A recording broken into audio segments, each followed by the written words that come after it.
Thank you, Mr. Speaker. I really enjoy listening to the conversations on big topics like this because it allows us opportunity to get perspective from an enormous state, over 60,000 square miles.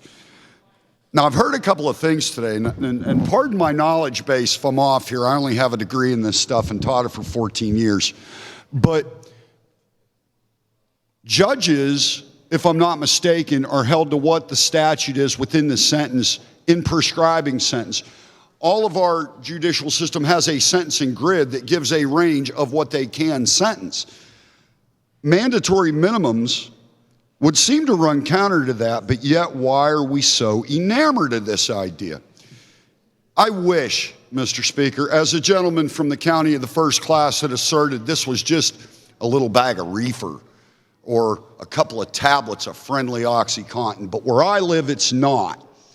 It's truckloads of heroin coming in through Newcastle. Now, if you don't think those guys are violent, come on out to my little backwater town where everybody thinks it's sunshine and rainbows all the time, and I'll show you such horribly inhuman things that I'd almost be ashamed of myself. So I appreciate the gentleman's perspective. But to invoke another gentleman from Allegheny County who was kind enough to expose to us the entire Republican slate of candidates, I'd like to return the favor.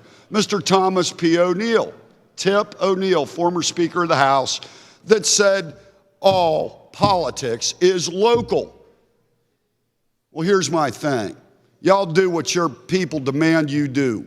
Mine have been very clear. They don't want us to slap the heroin dealers on the hands. They don't want us to go, poor little meth dealer, go forth and prosper.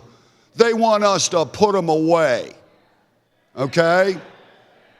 Now, the gentleman also isolated on another great thing. $38,000 to incarcerate somebody? And then in approach, I heard, no, that's an incorrect number. It may be $45,000. I think we ought to look at cutting those costs. How about it? Let's get into corrections. Let's get down into the line items. And the first time we see cable television, let's just hack it. Let's bring that cost down.